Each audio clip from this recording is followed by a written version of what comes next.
We can debate who's to blame or who should help more, and we could have an ivory tower debate. We could have a debate in a think tank, but that doesn't matter. And it doesn't matter. It doesn't even matter what you say you care about in this world. It matters what you do. And so this is a plan that responds to that and says, take action. I'm really glad you picked up on the word action, Stu, because that is what this is all about. Are you looking for ways to shorten your marketing learning curve and help your organization survive and thrive? Welcome to Relish THIS, the Purpose Marketing Podcast, a show for purpose-focused leaders who want to use marketing techniques to fuel their organization's growth. If you're a returning listener and you haven't subscribed already, we'd love to have you.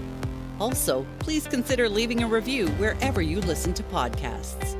Now here's your host, author and marketing specialist, Stu Swineford. Hey everybody, Stu here. My guest today is Mark Bergel, and he is the co-founder of the Shared Humanity Project, which is this amazing action-driven organization that is really trying to solve or eradicate poverty here in the United States. He and I had a really fun, thoughtful conversation. We have a lot of shared approaches to things, as well as a background in sociology. And it was really fun to talk with him. One of the things I find most compelling about his organization is it's so action-oriented. So essentially what Mark's organization does is it enables you to go into his system and kind of select an area of interest, and then it gives you action items for actionable things you can do to help eradicate poverty. And one of the things we talked a lot about, or talked a little bit about actually at the end of our conversation, was really commitment and inspiring people to take a real strong, committed approach to what you're doing. And whether that's to take one action here in the next 3 months before the end of the year, or as this drops actually in the first quarter of the year, or to take 3 actions in the next week. Just committing to something and sticking with that and seeing it to its end is what makes things happen. And Mark's organization is definitely helping people to do that. I would encourage you to listen to this episode with an open heart and really embrace some of the things that Mark and his team are doing. Here we go. I hope you enjoy it. How you doing today, Mark? I'm doing great, Stu. Nice to be with you. Yeah, thank you so much for joining me on the show. I'm really excited to chat with you today and learn about what you guys are up to at the Shared Humanity Project. You're based in the Baltimore area, correct? Well, when I started it, I was in the D.C. area, a suburb just outside of D.C. called Bethesda, Maryland. Mm-hmm. And I've since moved to Florida. Okay. My parents live down here, but my partner is still in Bethesda. So we're based in Maryland, I guess you could say, although in this day and age, you can work from anywhere. Yeah, that's absolutely true. If there's anything that the last, almost a year has taught us, it's that people don't really care where we're working from anymore, it seems like. Yeah, and I think because our scope is national, it actually helps to have a few different places from which we are working. Yeah, absolutely. So tell us all a little bit more about the project and what you guys are up to. I know that your goal here is to end poverty, and I'd just love to learn how you're doing that. Well, when people hear that, they typically think it's idealistic, it's pie in the sky, it's not realistic. And the truth is that it's quite achievable if we have the will for it. So the reason we don't end poverty is not because we don't know how or we don't have the resources. We have plenty of resources, right? There's stuff everywhere. Nobody has to go without a meal, without a bed, without access to health information or health resources. It's a matter of will and breaking out of the conditioned approach to life that we have. And that latter point of the conditioned approach to life that we have really then overlaps into what this Shared Humanity Project is all about, which is to say economic stability for everyone, and then an exploration of what is possible for us all. Mm-hmm. Right now, there are a lot of people who can't even think about their potential because they're so stressed out, because they're crammed into tough living conditions without basic need items all around them. And so we know that inhibits not only brain function, but it inhibits your ability to think about what you have the potential to do. And that is a real shame. Yeah, absolutely. I think that there's so much potential within all of us that it is a shame that we aren't able to maximize that fully, when there is so much out there available for people. What are the ways that you're tackling this? I know education is one of the kind of the tenets, but what are some of the other ways that you guys are approaching this problem? Yeah, I think that's obviously a great question. Thank you for asking that so early, because we have developed this plan, if you will, called the National Plan to End Poverty. And it really takes into account all the on-the-ground experiences that both Catherine and I have had. Catherine Phillips is my partner in this work, and she's a brilliant economist, but has had some great on-the-ground experience, as I have as well. And so we take all of that and we look at what has not worked from a local, state, or federal government perspective, and we say, you know what, this approach to poverty that we've had has been very symptom level, and it's almost created a nonprofit industrial complex to match the government in terms of being too bureaucratic for what it's trying to do. In other words, we could solve these issues if we say that the people responsible for solving it are in the mirror, right? If you've got a mirror, you look in it, and that's where the answer lies. So what we're trying to do, to be more specific to your question, is say, look, no matter who you are, if you run a business, if you go to a temple or a church, if you're in a Rotary Club, if you run a healthcare company, or if you work for a healthcare company, you can identify with that sector and then pick any area of poverty that there is, whether it's education or health or basic needs or childcare, transportation. There's 10 of them that we've identified. And so we have this very simple web-based plan. You go on it, you pick your sector. And by the way, individual is a sector. So if you're a 17-year-old kid or a 45-year-old person, you could pick individual, and then you pick what area you want to help in, and it gives you 3 or 4 or 5 different ideas on what you can do, no matter where you live. I love that. As you know, on the show, and I'll ask you this later on in the show, I really enjoy having conversations, but I also just really want to fuel action and for people to take some sort of action after listening to the show or just on a daily basis, just think about things that one can do. So one of the things that I feel like is really missing in the conversation is that, what do I do about this piece? So it's really refreshing to hear that you have a system for that and are enabling people to come up with something that they can actually truly act upon. Well, I mean, it'll be tough for me to not use strong language in response, because that's what this is about. We can debate who's to blame or who should help more, and we could have an ivory tower debate. We could have a debate in a think tank, but it doesn't matter. And it doesn't matter. It doesn't even matter what you say you care about in this world. It matters what you do. And so this is a plan that responds to that and says, take action. I'm really glad you picked up on the word action, Stu, because that is what this is all about. Yeah, it's just one of the things that I think is, it's a problem with social media. It's a problem with, with a lot of the kind of navel gazing that goes on around the problems that we're facing as a world, in fact. And there is so much more opportunity to actually just go get something done about it instead of, sitting around and posting on social media about how bad it makes you feel or whatever. It's just a matter of getting out and doing something. How did you come up with this idea, or how did you develop your system? Yeah, I'd spent probably the last 10 years being a little frustrated that there was not more progress across the country in helping people to get out of poverty. And the more you study this, the more you realize there hasn't been much progress, certainly nothing of which to feel too proud, since we declared a war on poverty in 1964. And so it's almost cliche sometimes to cite that war on poverty and to say, hey, we haven't made much progress. But why haven't we is the question. And so I would say about 2010, I started to get very frustrated that I wasn't, I guess, inspiring more change or creating more change. And I tried to work with folks around the country, and I met some people who are doing fantastic work.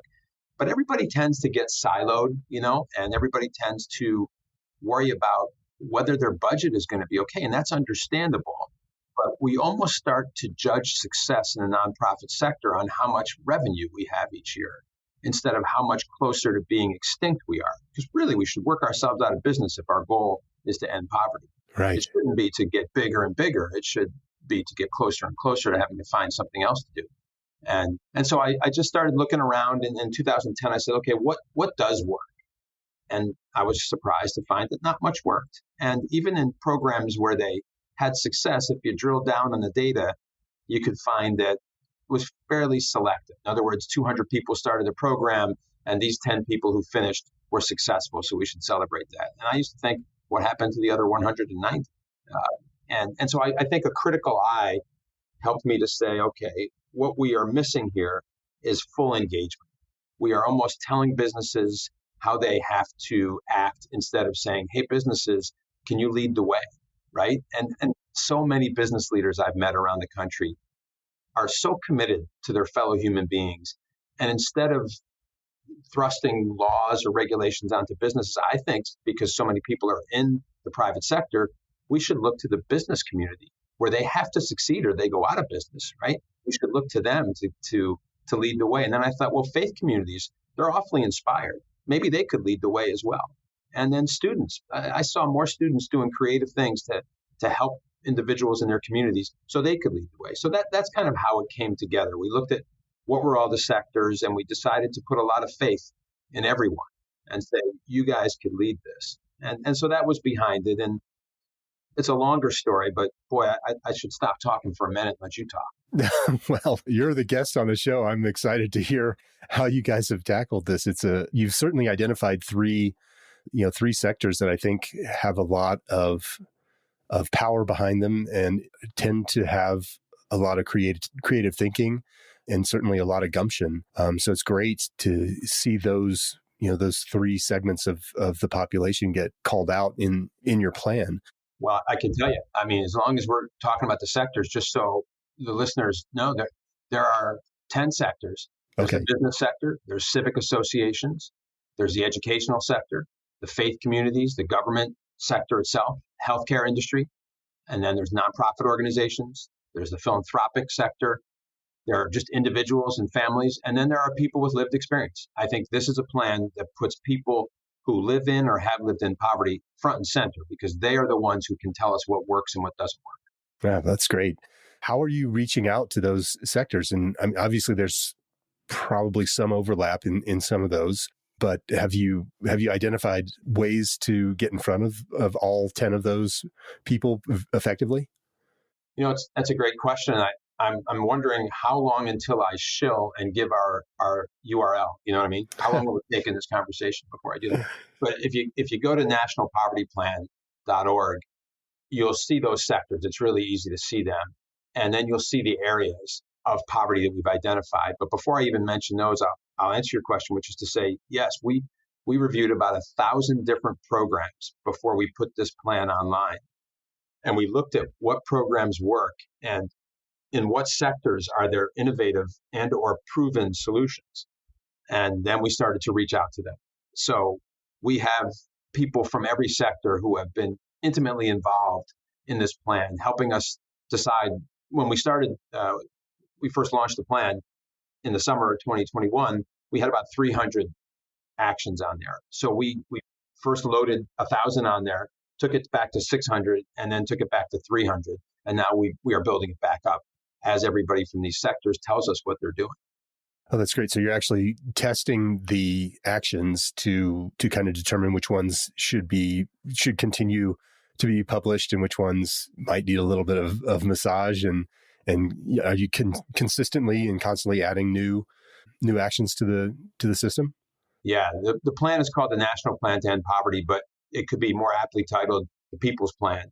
If that hadn't been co-opted by a political movement across the globe 100 years ago, right. We would call this the People's Plan to End Poverty because so much of it is based on what people around the country are telling us.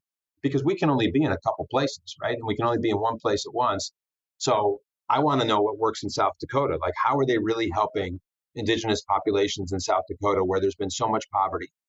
So I need to hear from people in South Dakota. I can't just read about it because we know that words can be made to look just beautiful, but what's happening on the ground? So hearing from people who live in every corner of this country is how this plan will be more impactful. Yeah, that's great. I had another gentleman on the show earlier this year who one of the tactics that he deploys is to actually get into the places where his nonprofit is trying to help and spend a ton of time with the people there to really get a better feel for what is actually happening. So many nonprofits and people go in with the best intentions, but they just don't have that historic knowledge to do things that are really going to create a positive effect. He really embeds in those communities to find out what things would actually help. And, instead of just sending in, 50 pallets of bottled water to a place that has an abundance of of clean, drinkable water, he goes in and really talks with the people and finds out what the things truly are that they need. And it sounds to me like you're doing similar work in that you're really allowing that research and those conversations to happen before you try to prescribe a solution. Well, we'd certainly like to shine a light on an individual like that, somebody who is leading with dignity and respect. And there's nothing wrong with wanting to help people, but there's certainly considerations to have. And I started to realize in the last few years that getting out of a neighborhood was better than going into a neighborhood, right? If you're going to go into a neighborhood to create change, what are you saying? That they can't do it themselves? And what if we just provided the resources and the access and just leveled the playing field for people and then get out of the way and let them run their own communities, no matter where they live, whether it's in the rural areas of Central Appalachia or the rural areas of Northeast Arizona or inner city areas in Philadelphia. That doesn't matter.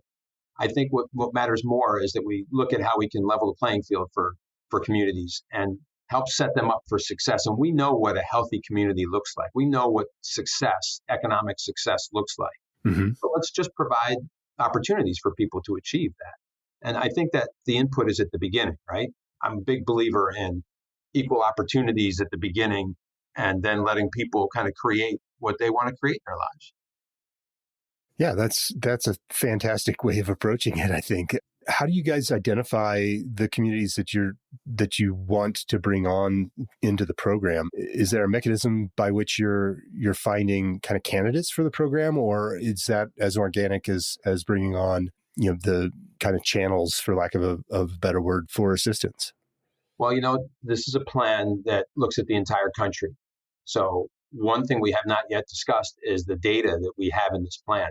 There is a significant amount of data. We call it the learn section. So we have a learn section and an act section and an interact section. And the interact section is where we hear from people who have risen out of poverty or who are implementing programs. It's a beautiful part of the plan. But the learn part of it is where people can go and see in-depth data on any part of the country they wish. So if you want to learn about your area, right? Maybe you live in Nebraska and you live in a small community in Nebraska, but you want to learn about how many people in your community have internet access or insurance or, what's the employment status or how long does it take people to get to work? You can learn all of that from our data section. We have this very robust data section based on Census Bureau data, but then put through our formulae to provide information that will then help you to know what is most needed in your community. So action is key, Stu, but the word that goes before action that is a critical word in this is informed. Mm-hmm. So once people spend some time on our plan, they'll be able to take informed action and really know. So to your point from just a few minutes ago, you may want to make sure everybody has enough food, but if you look at your, the data on your community, you may find out, geez, the bigger issue here is transportation or access to technology. So instead of focusing on food, let's focus on technology. Right. That's great. And you glean that information through census data. Is that where the bulk of that comes from? It is. And, there's a funny story as to how Catherine and I started to work together. But the bigger picture on that is you probably need an economist and a really talented economist to pull this off. So the first 7 or 8 years of me trying to figure out how to develop a plan, I didn't have an economist with whom I was working. As soon as I got that, then this started to really take shape. So yeah, you need data, but you need to be able to work with the data. And then you need some experience. For example, the federal poverty measure that we have in this country, as you probably know, is flawed. It's the same line no matter where you live. So if you live right, Bentoness, anywhere, Alfalfa County, Oklahoma, or Montgomery County, Maryland, the poverty line is the same for you. That doesn't make any sense because the cost of living is so dramatically different. Yeah, absolutely. If you look at someplace like a major metropolitan, there the cost of living there is a lot higher than in some of those places that you just mentioned. Right. And why that's important is because Let's just look at SNAP. SNAP benefits are available up to about 130% of the poverty line. Well, if you live in a place like a major metropolitan area and you're a family of four and the poverty line as of now is 26,200 and you make 36,000 in your family of four, you are now above 130% of the poverty line. So your SNAP is gone and you are very far away. You're probably another 35 plus thousand away from being self-sufficient. Mm-hmm. It's called the cliff effect. Again, something a lot of people have heard as a phrase, but what it really means is that people who are trying to rise out of poverty by working harder lose their benefits, and therefore the hard work seems like it's not paying off because your benefits are taken away before you can achieve economic stability or economic independence.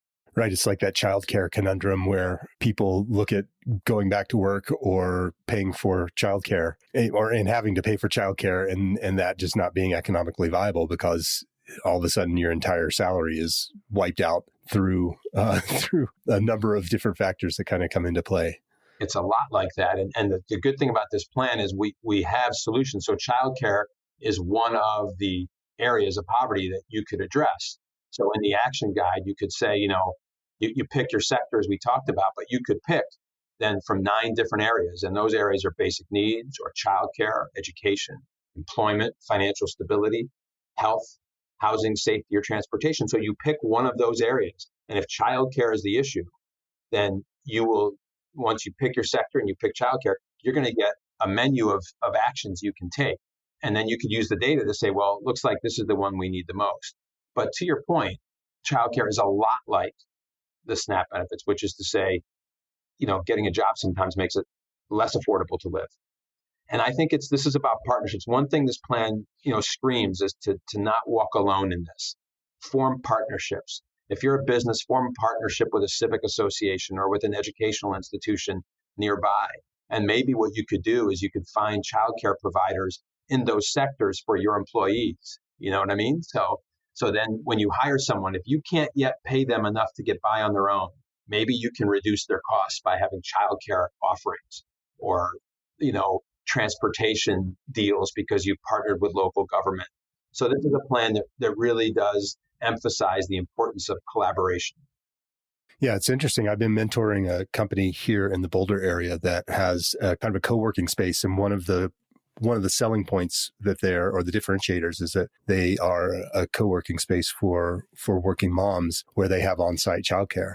And that just becomes something that enables people to either, get out of the house for their own kind of mental health, but have access to on-site childcare where they know that they can spend some time working and their kids are going to be able to be watched by a professional staff member. So there are people out there who are really, like we talked about earlier, Mark, taking real action and creating a shift in how things are done so that we can hopefully enable some people to kind of be their best selves in this space. That's such a great statement, Stu, because yes, there's a lot of creativity. There are many people implementing creative plans and programs and ideas. The caveat I will add to that is that we have to make sure that those who are the most vulnerable, those who are in the greatest need, are our greatest priority. Mm-hmm. That's what we have to do. So if we're going to use our creativity now to come up with these great ideas, let's start by solving the problems of those who live in economic scarcity, those who live in poverty.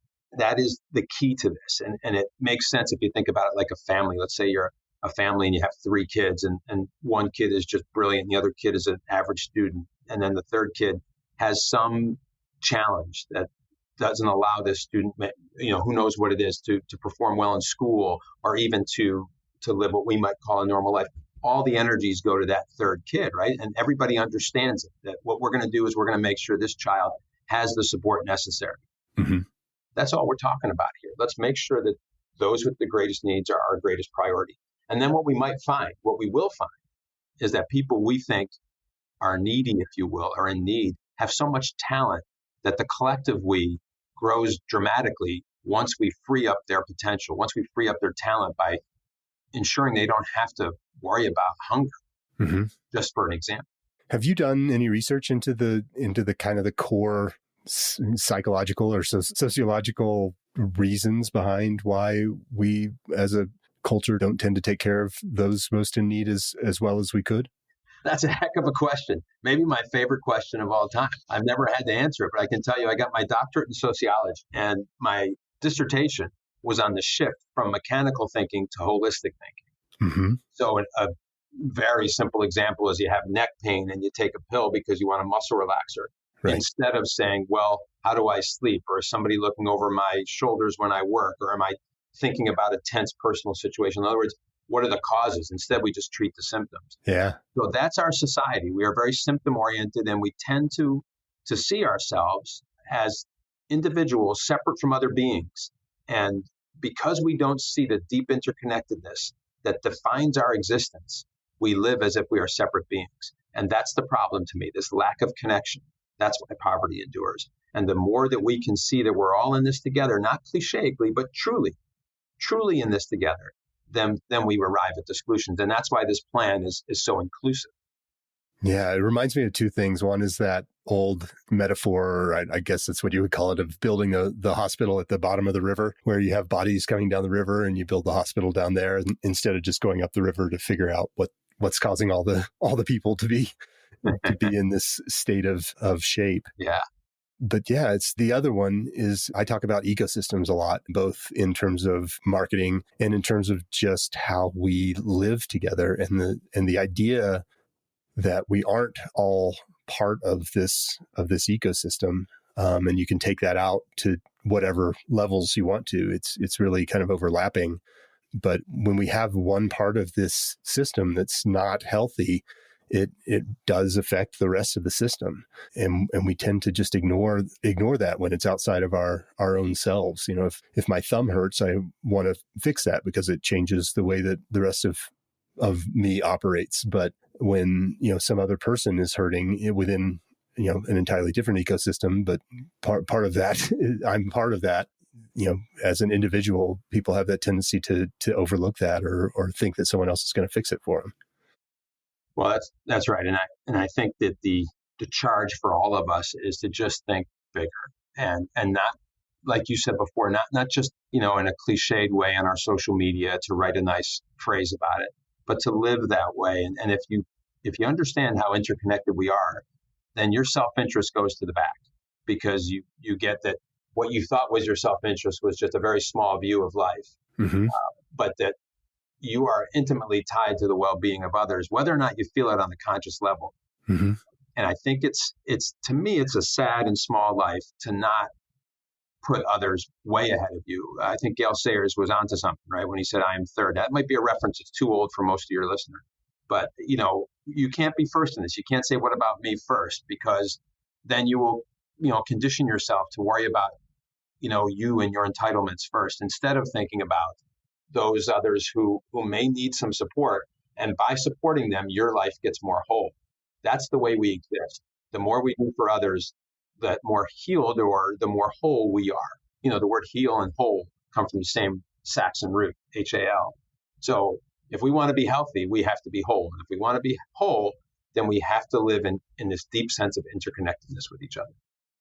Yeah, that's great stuff for sure. I'm hoping that people listening are taking note of all these things, because it's really an amazing way to change one's perspective and live a much fuller existence. I would imagine, as we make that shift into thinking about how we all fit together in this system of interconnectedness. Well, I talked a minute ago about having a bigger perspective, and there was this wonderful astronaut who then started the Institute of Noetic Sciences. His name was Edgar Mitchell.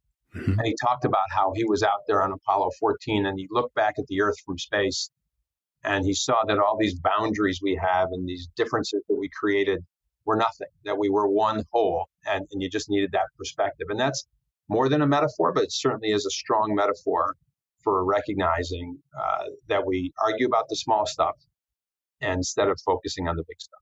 Yeah, for sure.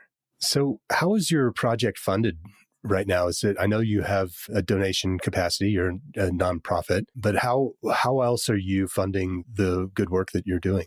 Well, we rely on the generosity of people in every sector, as any nonprofit does. So whether it's foundations or individuals or families, we're looking for support from all of them. Mm-hmm. And that's it. It's that's the irony sometimes of nonprofit work, where you choose this profession, if you will. You choose to focus on nonprofit because you don't care personally about money. And then money becomes almost the most important thing because you got to pay your team. Sure. So I think we are keeping our expenses to a minimum, and that allows us, we have a person who oversees our outreach and communications, who focuses on development, and she's a wonderful professional. We have a few folks who help with that, but Catherine and I then are able to keep our eyes on the prize, which is how are we progressing with this plan. So I just say to your question and the point you made at the beginning of it, every bit helps. Anybody who wants to help, we welcome it. That's great. So do you have regular campaigns that you're sending out for donations, or, are most people who get involved in the program themselves helping to kick in once they recognize the benefits of what you're creating?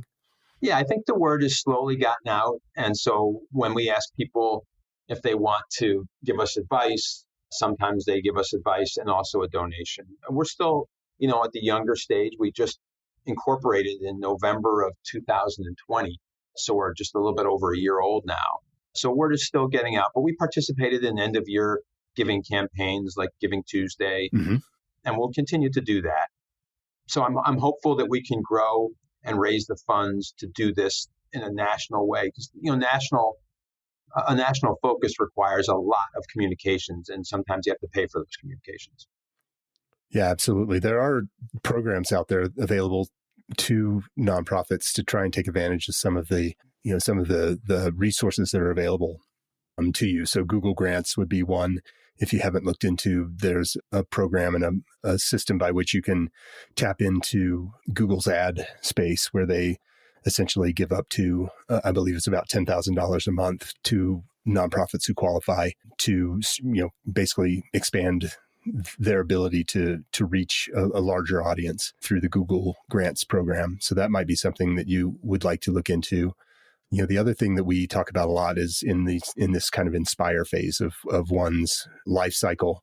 What we're really trying to accomplish is enable people to stay in the fold and stay a part of your organization. So through messaging and nurture campaigns and things of that nature, we can really keep in touch with those people who have engaged in the past and either attempt to escalate that engagement, so get them to repeat what they've done in the past, or take a larger action perhaps. So for example, if they're a one-time donor, attempt to transition them into a more regular donor, or even bring their business into the mix as a business partner for you.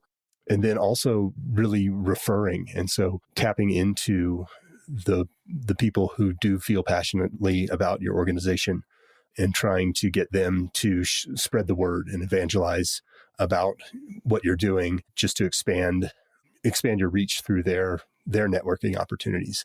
So those are typically the two kind of lowest hanging fruits that people either expect to kind of work just organically and without a lot of input, or they just neglect it, either because it's less attractive than bringing somebody new into the fold, or it just feels hard or weird or something like that. So that inspire phase is definitely a place that I would encourage you and your team to continue to put effort towards, to get people to turn into the kind of repeat and refer relationships that you're building. Yeah, that's great advice. Thank you very much, Stu. That's very motivating for me. So I appreciate that. Sure. Yeah. Word of mouth tends to be the thing that almost everyone says is their biggest avenue for new business, for lack of a better word. And, that holds true in the nonprofit space. So it's really a matter of how can you turn the dial on that a little bit more and put a process in place and a system in place by which you're actually attempting to nurture that word of mouth stuff instead of just expecting it to maybe happen on its own. Yeah. Great. Thank you. Sure. And, you can leverage your email list to start that. Just, even creating a 3 to 5 email series where you just stay in touch with people and ask them what actions they've taken this month, or if they, ask them for information. So attempt to create that kind of back and forth, which is a central component of a relationship is having conversations that do go back and forth. They're not just one way sounding board or whatever you want to call that.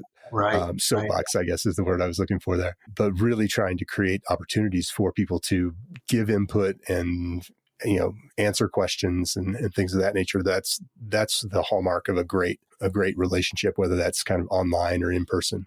Yeah, for sure. Are there any other places that you've had good success in bringing people into your program? Well, I think one thing that we've enjoyed in the initial year and plus is those who have risen out of poverty and how much they want to lead the way. Yeah.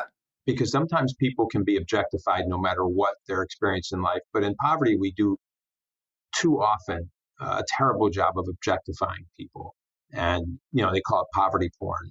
And it's a caution, I think, that sometimes people who are helping in this and who may even unknowingly engage in poverty porn, they're still trying to help. So I don't like to come down hard on people or, even on my own self. I'm sure that my desire to help people has been overzealous sometimes and perhaps not respectful enough. So I think really enjoyed building relationships with people who have the lived experience and who know a lot more about poverty than I'll ever know or Catherine will ever know, despite her incredible, background and wisdom. And so letting people who are in poverty have the voice that they deserve to have in this work, especially, has been one of the probably the more positive parts of the work so far. And their stories are the stories that we need to listen to. I mean, you and I can talk and it's great, but having people who have lived in poverty and risen out of it, boy, that would be a conversation, right? If we're gonna try to end poverty, let's listen to people who have risen out of poverty.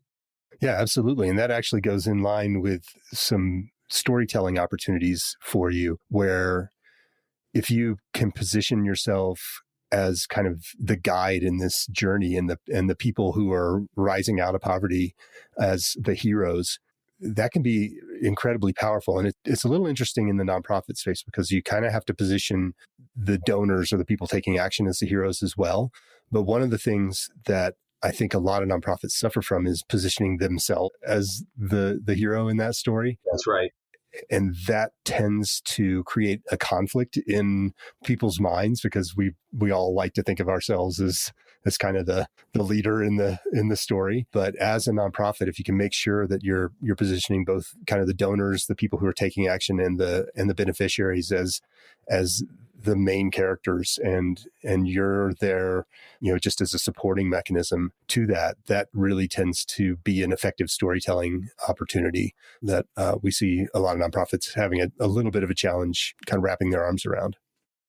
Fantastic point, Stu. It really is. I like that. And I think that there's also a tendency to find blame. We live in a pretty dualistic society. And I think that's part of the problem, to get back to an earlier discussion, where it's something's good or bad or right or wrong or guilty or innocent. And I think the issue here is, if we're all in this truly together, then we have to be as non-judgmental as possible. And we have to recognize that, let's say an organization comes in to try to be a hero, they're still trying to do good. And maybe instead of just saying, look, this is bad, why don't you say, look, why don't you make a right turn here or a slight adjustment, and position yourself more, like you just said, as the guide. Yeah, it's not a terribly difficult switch in language to make, to just reposition ourselves a little softer and allow someone else to shine in that storytelling capacity. And I know that you have a lot of stories on your site. I didn't have an opportunity to listen to many of them, but just those real life stories are really compelling for people to understand the kind of impact that can be made and the positive effect that can be generated through their action. I think you're positioning things pretty well to start. So I would encourage you to just keep your foot on the gas on that. Yeah, I appreciate that. We'll have many more stories going forward than we have now.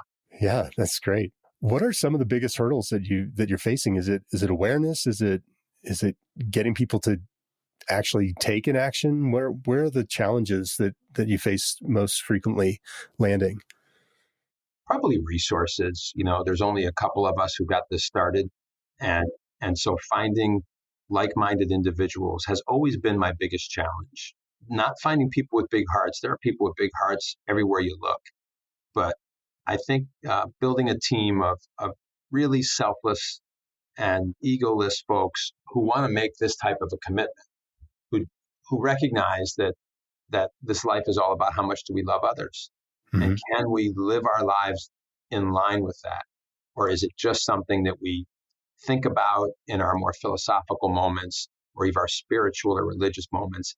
So finding a team of people who want to live it, who get that love is a verb and it's an action verb, and it, again, going back to what we discussed earlier, it's not important what we say we care about or where we align our thoughts. It matters what we do. And so finding people who want to work in that with that kind of an energy. I recognize that, we all have family or other issues, but I think that's another false choice we make. Oh my gosh, I got to have a work-life balance, so I can't commit more than that. Yeah. I think if your mom were in the throes of poverty or your child lived on a corner that was more dangerous than anything you could ever imagine, simply because of the poverty in that corner, then you would put a greater priority on this. Yeah, it's letting people or creating a mechanism by which people can understand that that's their child and that's their corner, regardless of whether or not they're related to them or even know that person. Yeah, and I think that goes back to your question earlier, and to this one as well. Like, what are the obstacles? The obstacles are the way we see ourselves and the way we see life.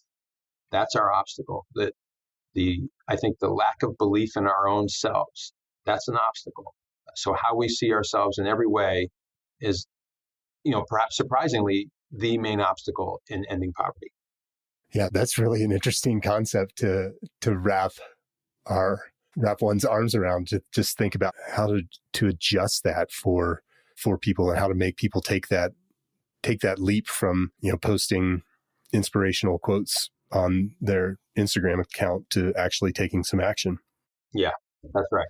My guess is that there are some personality types that could be identified in some fashion. And I'd have to think about how you would be able to filter or get in front of this kind of select audience group. But it comes back down to kind of persona development, which is one of the things that we recommend people do for their organizations, is really try to get a good understanding of those attributes or demographics and things of that nature that you can identify, that you can have a high degree of likelihood that that type of person who shares those traits will be somebody who would take that next step and either support your organization through their action and through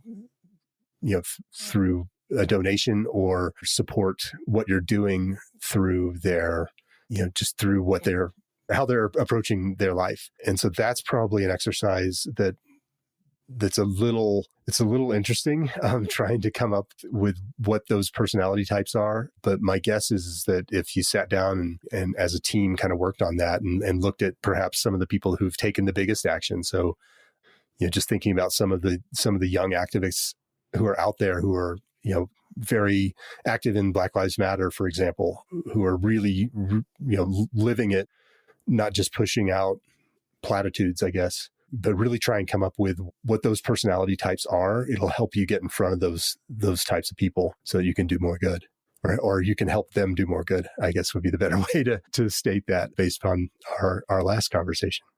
Yeah, I think that's right. I think that in all of the, as I think about the social awareness and or the focus on justice, we still do, however, let people in poverty be marginalized.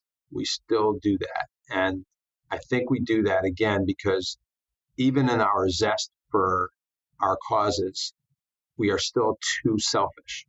We are still on what's good for us and what do I think and why that person is wrong. And that all keeps us in a small box, if you will, instead of saying, wait a second, if we want to create justice, you start, like I said, you start with those who have the least amount of equality, and that's people in poverty. And boy, if you just go into those communities, wherever you want to go, in every state, every county, you can find poverty. And sometimes it's really ugly. And we've named a couple parts of the country that have poverty that is just almost unspeakable. There's some parts of the the Central Appalachian region that go all the way across into the Midwest and beyond, that we can find people who are without just the most fundamental of resources that everybody needs.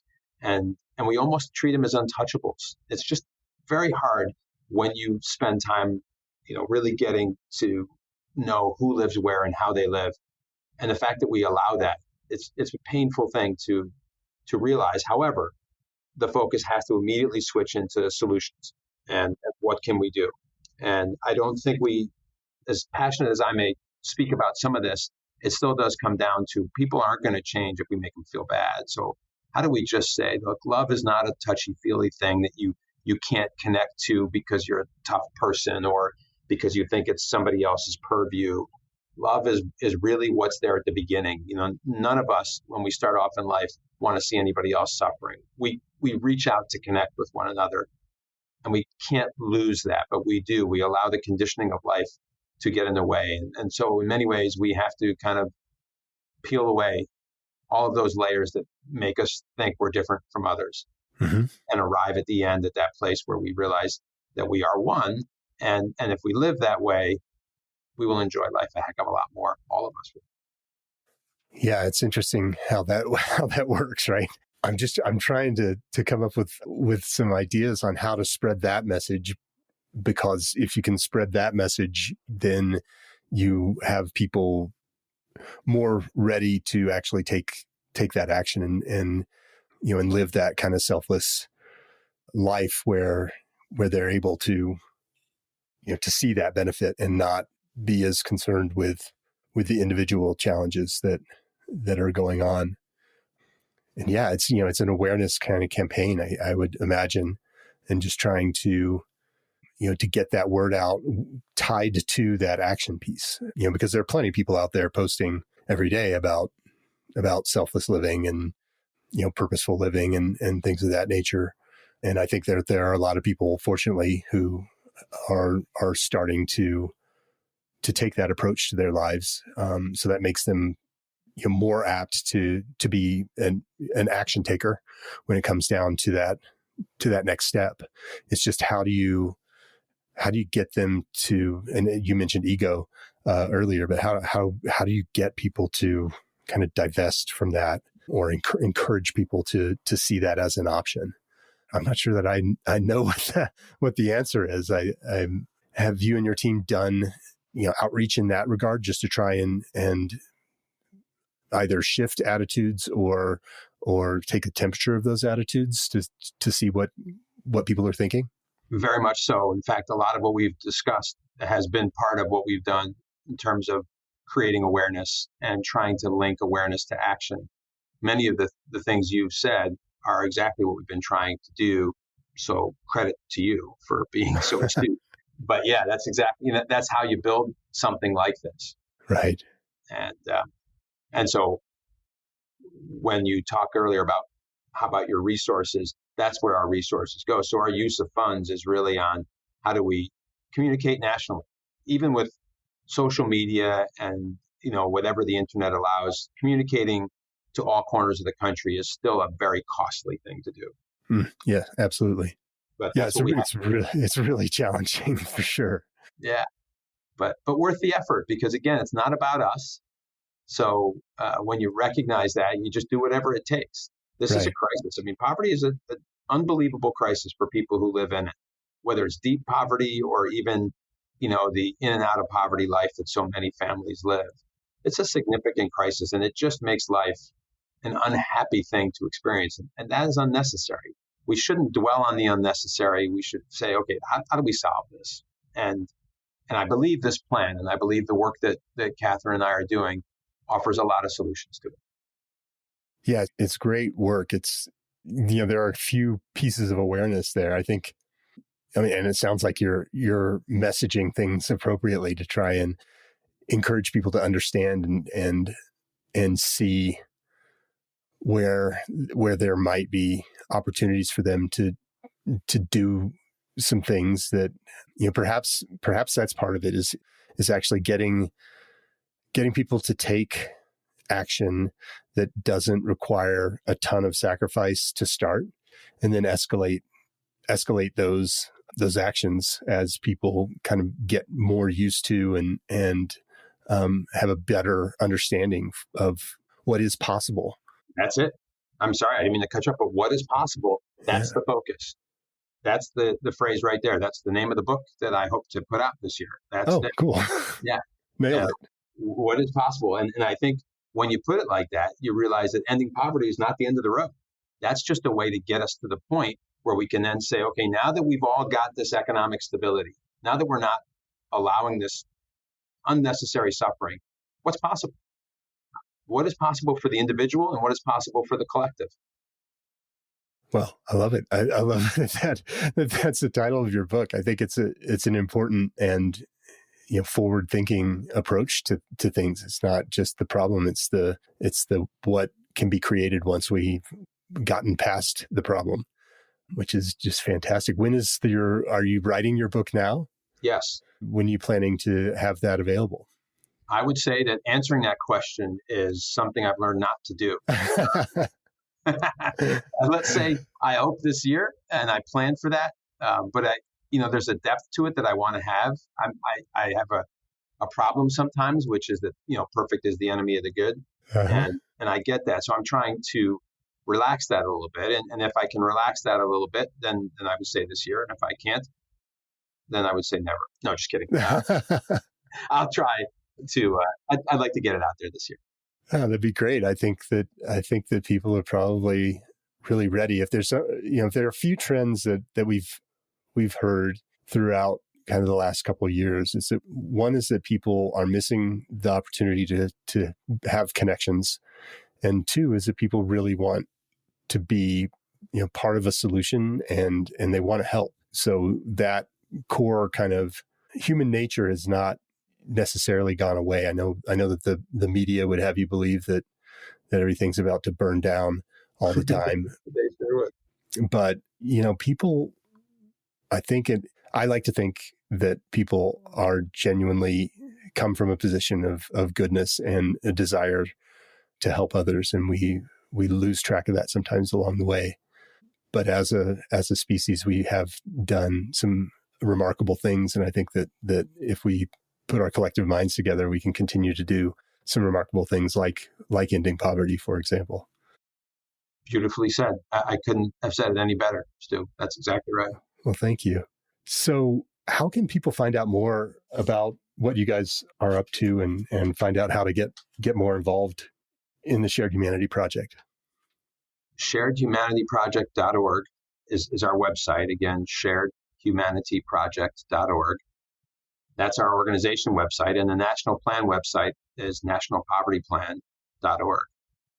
So either one of those two ways, and of course you can reach us at contact@sharedhumanityproject.org and let us know any way you might want to get involved, or if you know of a program that's successful and that has had impact, share it with us.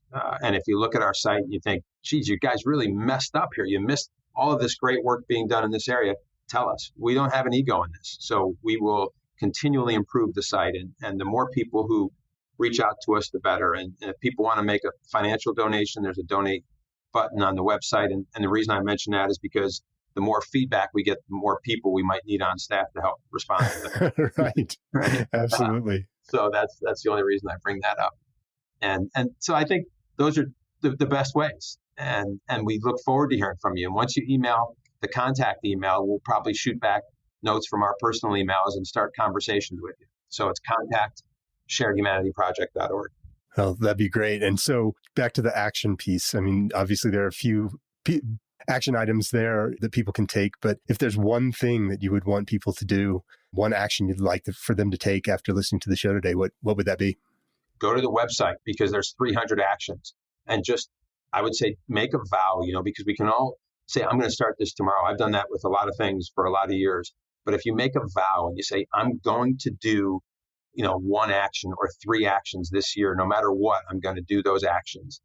That's the most important thing. Commit to that action and maybe take stock of what the word commit means. Because we as a country, I know that if there's one word that we could learn the meaning of and implement in our lives, it's commitment.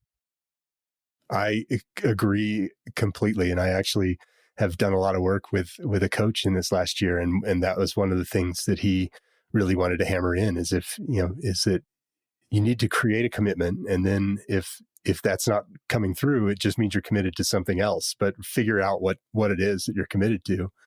And then either change that if it's not making you happy or really, double down on that. So I love what you guys are doing. I think that just having, 300 actions that one can go and look at and select from, particularly with this really cool system that'll kind of tailor those toward your own interests, I think is a really amazing place to start. And I'm excited to see what's next for you guys.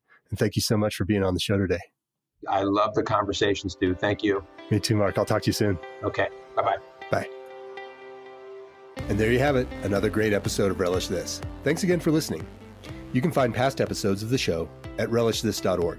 And remember, if you liked what you heard today, please subscribe and leave a review wherever you listen to podcasts.